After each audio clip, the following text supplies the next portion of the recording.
Welcome to the Memoirs Podcast. I'm Hayley Spooner, and this is the place I invite women to share their deeper, more soulful reflections on the wild ride that is motherhood. Today's guest is a mum of 3. Alongside motherhood, she's also the founder of 2 photography businesses, Liberty Photography and Dimples and Daisies, and she's the founder of the Liberty Lounge, a personal development platform for women. Please welcome Jen Channer. Hello. Hello, Jen. How are you? How are you? I'm good. Me too. It's a nice, comfortable temperature today, unlike the other day when we spoke. Yes. I like it hot. I know you I'm do. happy to live in a hot country. Yeah. Whereas I'm 29 weeks pregnant and not enjoying this heat at all. The Jen, last time there was a heat wave like this, I was pregnant. oh, It's not fun. I feel you. Jen, please introduce yourself firstly as a mother, and then Mhm. please tell us, what do you do? I feel like you've introduced me, but basically, I became a mum at 23. I'm 41 now, and I have 3 children. I had them every 5 years, and that was not the plan, but sometimes things work out like that. And then first baby, I did not try for.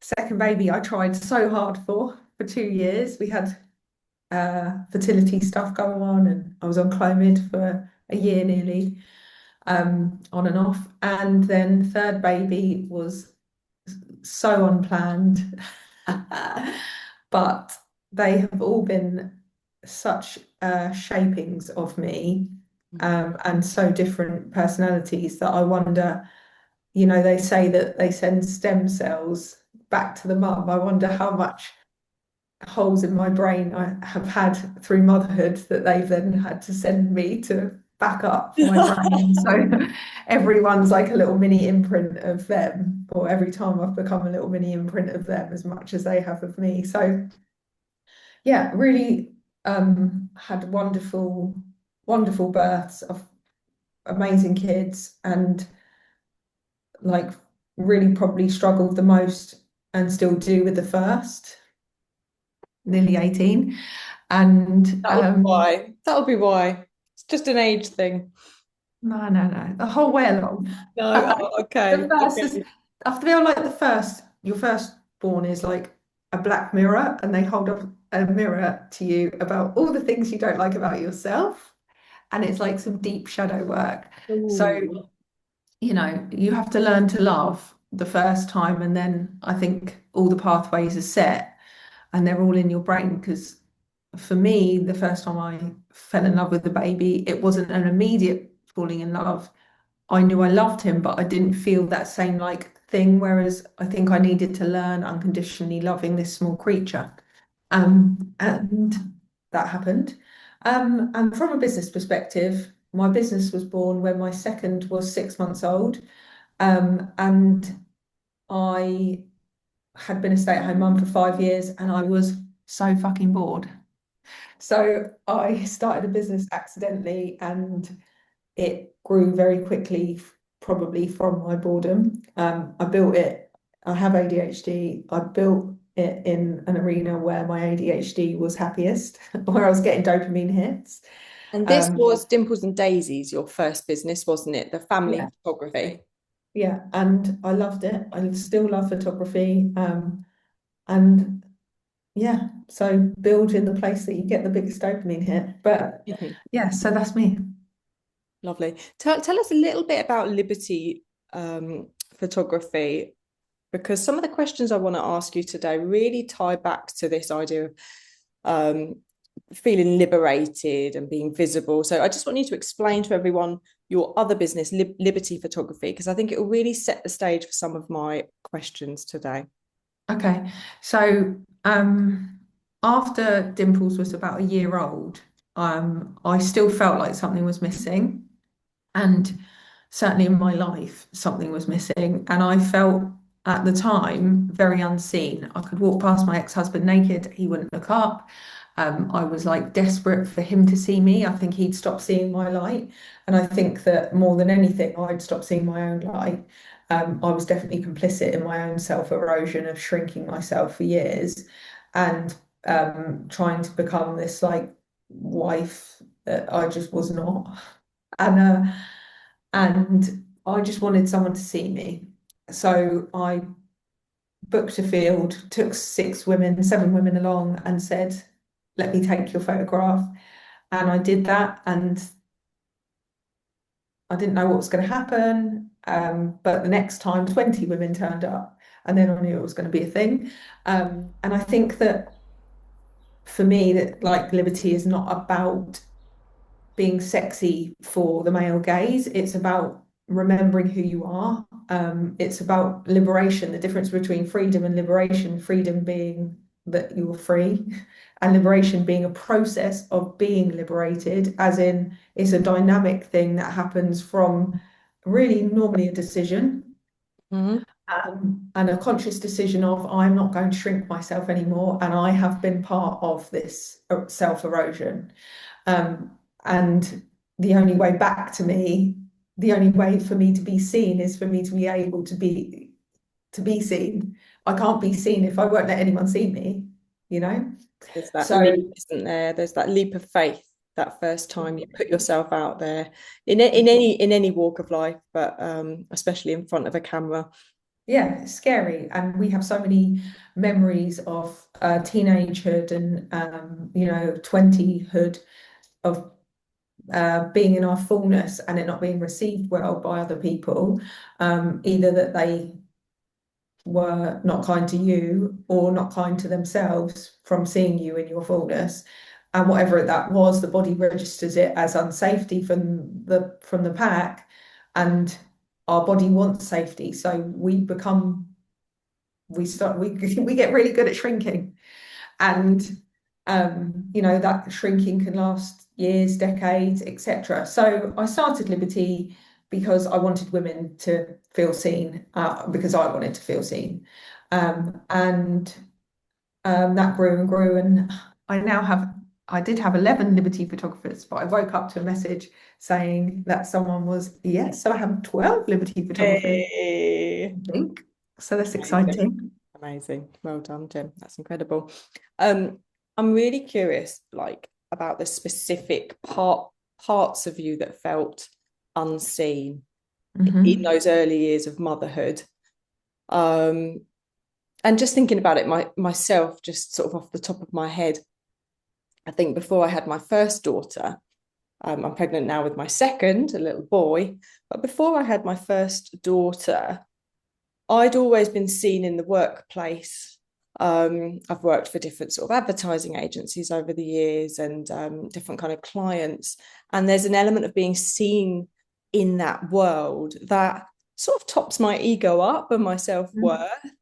Um, it's not my whole identity by any means, but actually not working for a little while on mat leave and then coming back, but to quite a reduced role in a way compared to the kinds of roles I've done in the past, which were much more high pressure.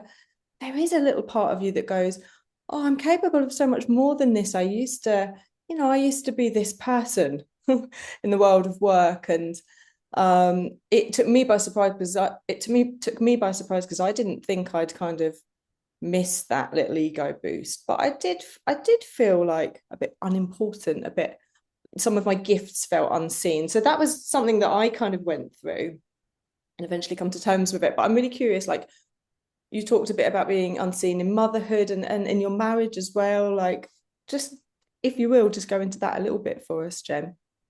Um, I think exactly like what you just said. I don't know how long maternity leave is now, but how long was yours? That's the million-dollar question, isn't it? With my first, I was very lucky. I took a year.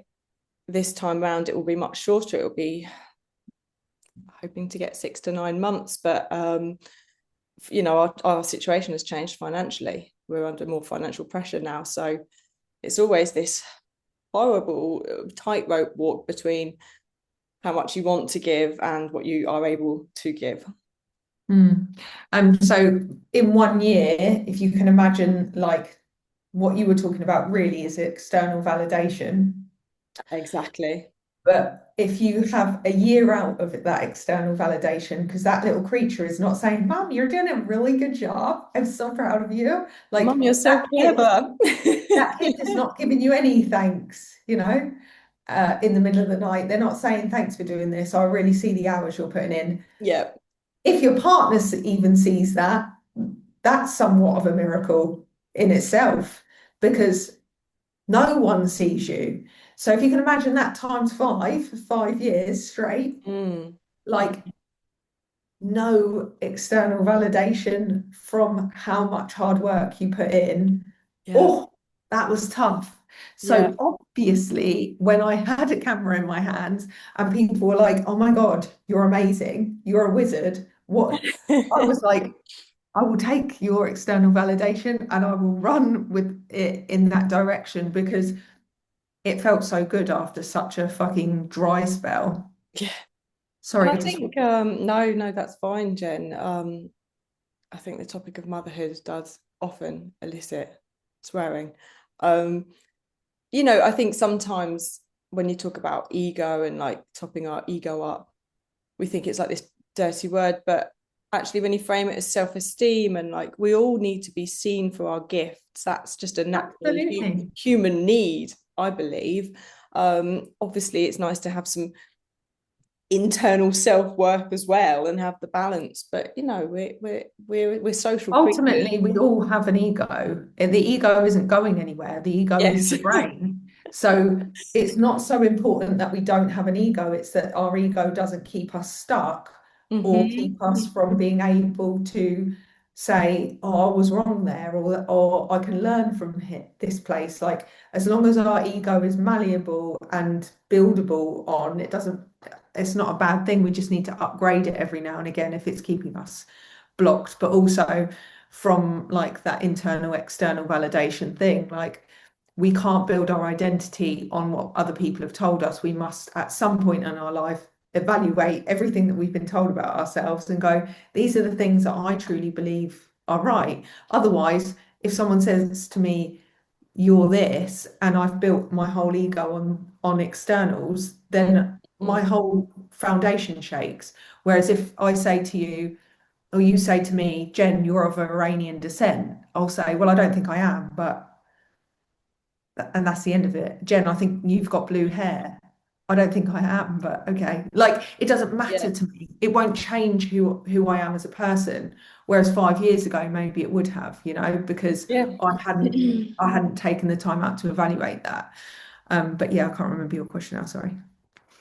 No, I mean it's a slight tangent, but it is completely relevant to this whole debate. Um, so I mean, we've just sort of touched on how it's so easy to feel unseen when we lose a job that we're used to having, right? Mm. Or a role, any role that we're used to having, and then suddenly it's gone. But you also talked about even in the context of your marriage, you felt unseen, like the hours that you were putting in, kind of just felt a bit unnoticed or unappreciated. Um, you gave that kind of very vivid image of walking past your husband, ex-husband, with no clothes on and just not really even getting much of a reaction, which I can imagine how hurtful that would feel, especially when you're craving some kind of feedback from from the external world. Yeah. Um, and I think I mean, now I'm going to go on a slight tangent. I think your body changes so much as well after having a baby, after birth and pregnancy, breastfeeding if you're breastfeeding.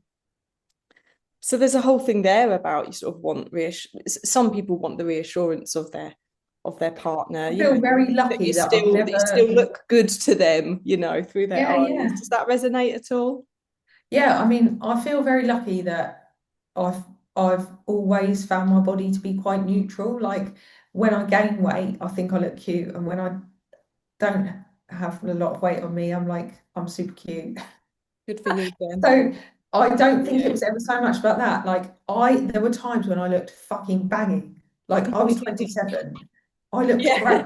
I was I gonna was not the say, problem, okay? you're I was not the 27. problem. You look, I looked great. you're in your best years. Yeah, it was not a me problem.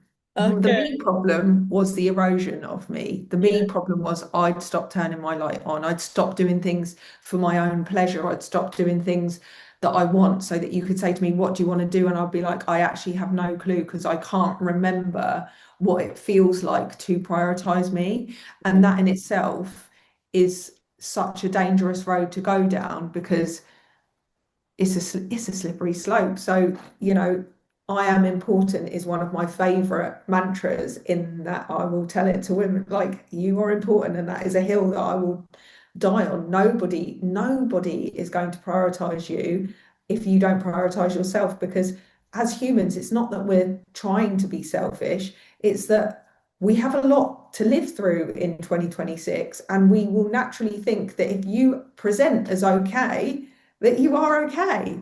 So that was a real, that was a big shift in my own personal journey when I was like, I'm radically prioritizing myself because I am so triggered by not being anyone else's priority. But really, who's triggering the most is myself because I'm not prioritizing myself. So once I radically prioritized myself, I felt better. I wasn't seeking it from other people. I was able to give in a very different way because my cup was full from me. Yeah.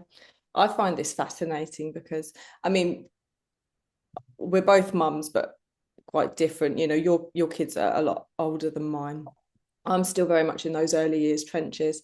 And something I really struggled with was, and still do, is kind of prioritizing myself, like you've just been talking Mm. about, especially because I feel like there's so much on social media at the moment. I don't know if you've come across, there's a lady called Erica Commissar. I don't know if I'm pronouncing that right. Really interesting content, highly educated, mindful, thoughtful woman. But her kind of takeaway message is the first 3 years of motherhood, you kind of just need to be there. For different reasons, but it comes down to like nervous system regulation, like very strong attachment, all really good stuff. For someone like me that's a perfectionist and a worrier, I take that nugget of information, take it to an extreme place, and I feel like, well, then I can't have any time to myself for myself because I've got to be this 110% always on mum.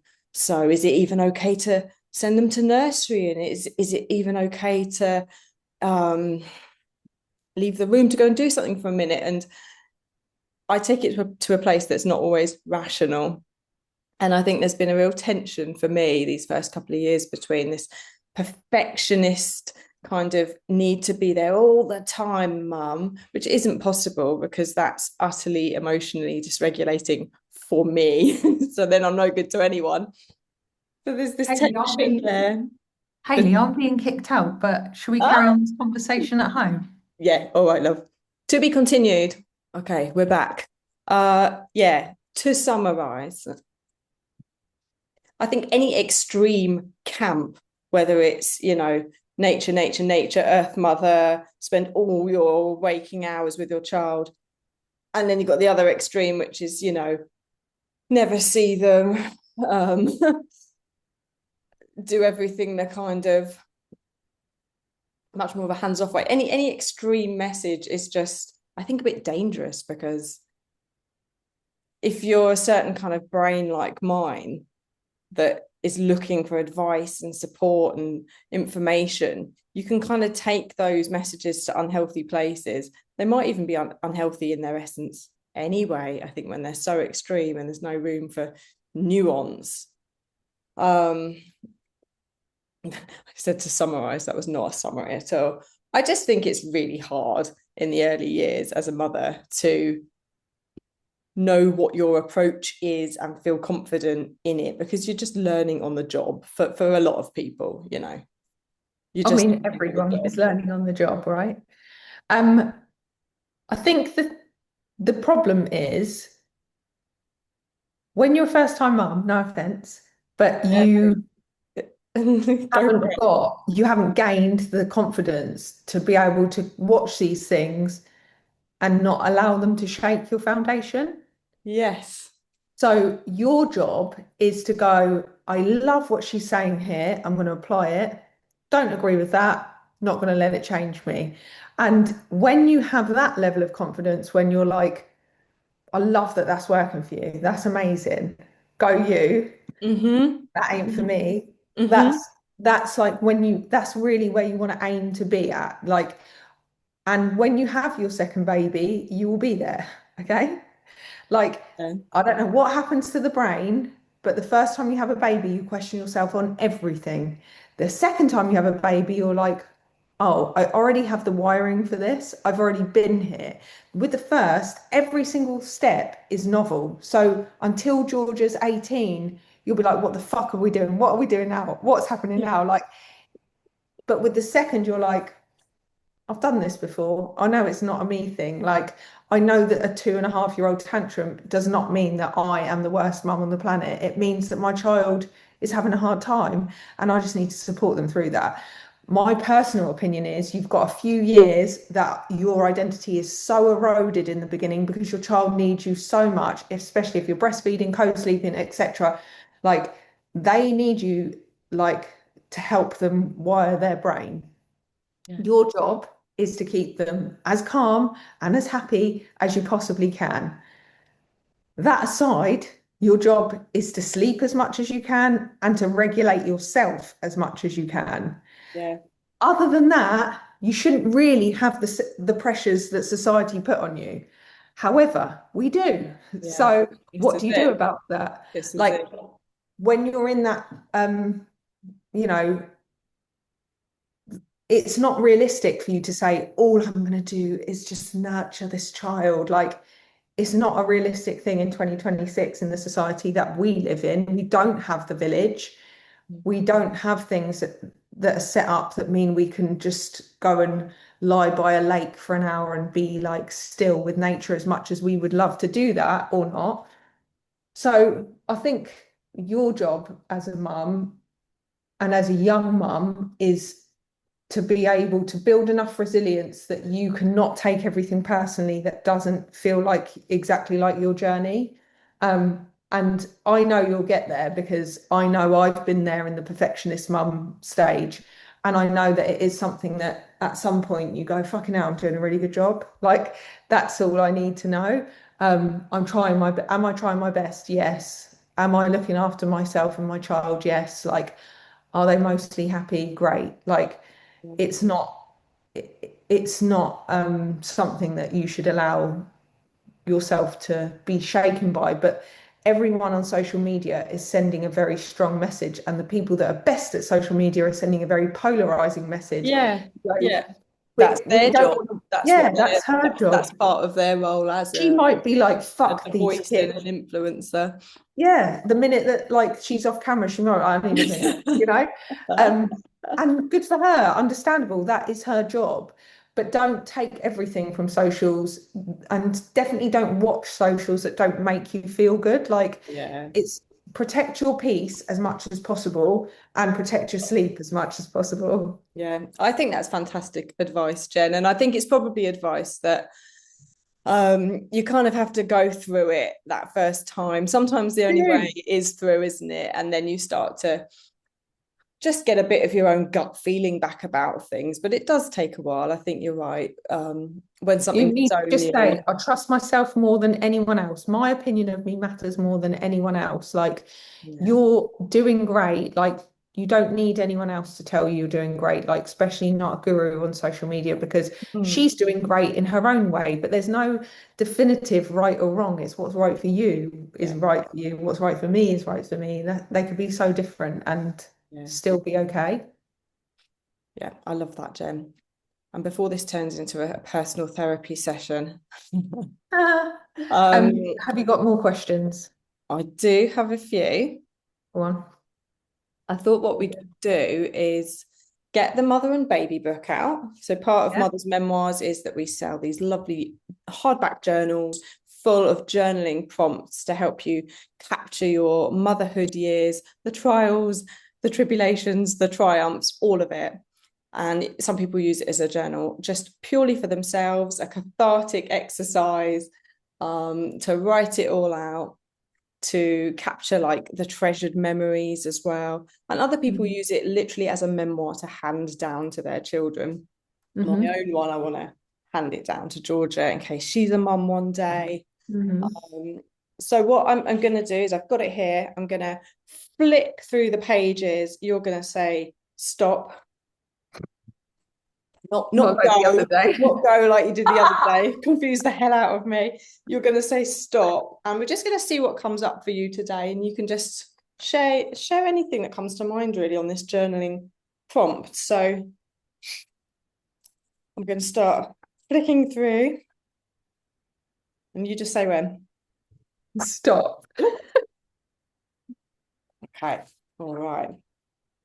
Oh, this is a nice one. So this is right towards the end of the book.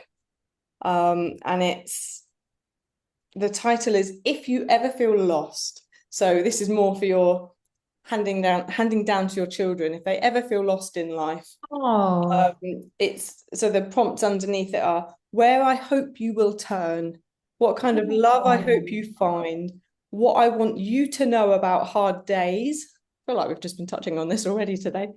What I want you to remember about yourself, what I want you to know about being human, and what I want to tell your heart in those moments. So there's lots of kind of rich prompts on every page because people like to cherry pick what like jumps out to them. But the vibe, the gist is, if your kids are ever feeling lost in the future, maybe as adults, just what do you want to tell them as their mummy?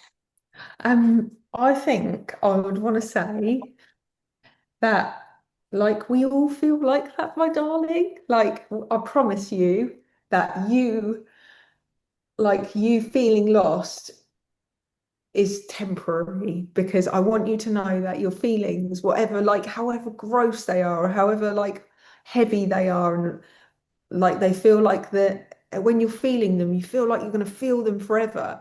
And I promise you that everything is on the other side of you, like working your way through this. But this moment in time, which is so gross and so disgusting, and you just want to pull your skin off and you want to be anywhere or anyone else in the whole wide world, like we have all experienced that. And it's just a really normal part of being a human. And it just means that you're in an era where you're about to break free. And when the caterpillar is on the leaf and it's walking around and it's munching all day long, and it's living quite a boring vanilla life, but it's just munching, and then all of a sudden it finds itself in this disgusting thing where its literal body is transforming, and it's so uncomfortable and it's so gross, and it just wants to be in its old life. But if we help a caterpillar out of its chrysalis, it dies. It has to struggle. The struggle is what gets the blood pumping around the wings, and then it can fly. Okay, it cannot fly without the struggle. So if you're in the dark and you're feeling gross, like, I promise you, you're about to fly, and this feeling is just a temporary thing. And you are amazing, and you're incredible, and you're strong, and you're resilient, and you don't need me, but I will always be there for you. Always. And you can just talk to me. You don't even need to, I don't even need to be in the room with you. Like, you just talk to me and listen to what I would say back to you. And every single time I will tell you, you can do this, you're resourceful, you've got all the strength, you just need to want it enough, and you just keep going and you keep going. People don't ever lose when they don't give up on themselves. They lose when they give up on yourself, and you're not allowed to quit on you. Oh, Kid. goosebumps. What a lovely mummy they've got. Very lucky children. Yes, they are the little shits. Oh, You have to love your children like completely unconditionally, and you have to love them with enough space to let them go free. And my belief, and one of the most beautiful things I've ever heard, is freedom bonds. And I think to allow your children enough freedom to make mistakes, to be their own person, to work out who they are, even without your approval, is such a good thing. Confidence is such a good thing. and we have to allow our children to do those things. But our job is to love them, whatever they bring to us. And that's the hard part. This is why I so wanted to speak to you, Jen, because you've just got this such a fantastic way of, you know, educating people on such profound spiritual concepts, but just putting it in day-to-day language that you can just grab and understand so easily. So I love that about you. Oh, thank you. You're welcome. Jen, were you ever handed down anything from mothers or grandmothers or on your dad's side, whether it was pictures or stories or just like values? I think so. I think we all are. I think we are consciously and subconsciously. And I think that when we're young, it's so subconsciously done. And when we're older, we can have a good look at it, rummage around and be like, this is good. Oh, I don't need that anymore. Yeah. And I think that that's when we are in charge of building our own ego. But definitely relationships. Like my mum was so brave, like so brave. And she came here to the UK when she was 19. She didn't speak English and she did a degree in chemistry, which for a lot of people is almost like another language in itself. And she had never left her country. She'd never even left. She'd been between two states, really, in her country. She had never left the country and she came to England to study chemistry and do a degree in chemistry. Like that is bravery beyond bravery. Yeah. And I think And that we're not talking about, we're not talking about a European country that's, we're talking about Venezuela, which is like yeah, the other side of the world and culturally so different as well. 100%. Completely different culture, very, very different culture. And one of the things that like my mum would always tell us was we could do anything, like we could do anything. And it was funny because when I started Liberty, she was like, you can do anything, but not that, which is amazing. That's classic motherhood, but we are all guilty of it. Like my son, who I'm like, champion this and do this. We went to this like climate change rally and he was like, I'm going to get up and speak. I was like, you're fucking not. No, you're fucking not. You don't know what you're going to. I'm fine, mum. I know what I'm going to say. No, you're not. You sit down now. Like I became my mum because I started to project my fears onto him. But it's so funny, isn't it? But Jen, I just have to tell you this. So we have a quote in our family, which has just become, how like every family has their own like in jokes and like legends and stuff. So my mum is famous for saying to my brother, the world is not your oyster. Go to college, go to work. The world is not your oyster. And we laugh about it because it's just and this is the thing, like we're like, it's so important to tell your children they can do whatever you want, but then like they will outgrow what we see as a step forward and then they're like freaking out about it. So especially in the entrepreneurial world, when you're building as an entrepreneur, you're building the new.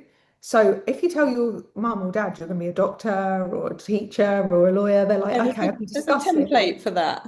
Yeah, there's a template. It exists. I can tell my friends, they won't freak out. If I tell my kids that my daughter is going to go and get in a field with 7 women naked, and they don't really know what's going to happen, there's no fucking template, and I can't discuss that. So no, thank you. I reject your the unknown, the unfamiliar, the unknown.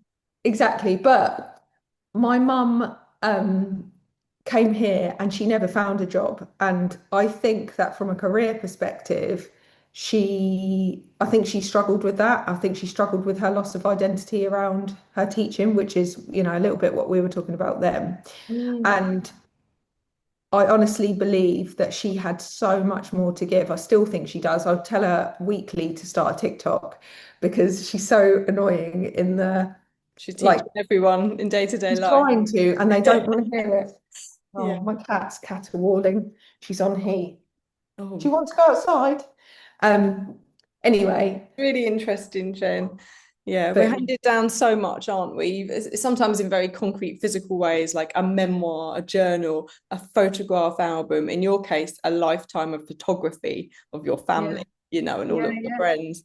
But we're also handed down so much unspoken stuff that gold and also, fool's gold, and it is the job of adulthood, isn't it? And it's a lifelong job, really, to kind of sift through all of that. And it's not just from parents as well. We're handed down stuff from culture and from everywhere. We're little sponges. And our job is to sift through it and see what works. And something that works for us in our 20s might not work for us in our 30s, might not work for us in our 40s, and something we might pick something back up, you know. But our job is to be on this adventure and enjoy it, right? I feel like that's just a lovely place to stop, Jen. Thank you so much for talking to me today and for coming back to talk to me today after getting kicked out of your studio there. Do you want to share anything about what you're doing at the moment, how people can find you online? If you're looking for mindset stuff, come and find me at the Liberty Lady. And if you need your photos taken and you need to accept that you need to be visible in order to be visible, then come and find me at Liberty Photography. I don't have too much around parenting, really. I don't think, but I'll help you keep yourself sane and you prioritize yourself. So yeah.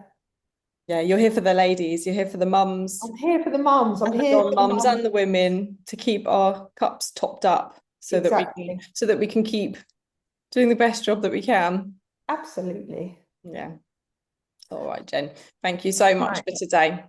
You're welcome. See you soon. Lots of love. Bye-bye. Bye. Thank you for listening to the Mother's Memoirs podcast. If you want to get your hands on the Mother and Baby book by me, Hayley Spooner, visit Amazon or go to mothersmemoirs.com to check out the other work that I do.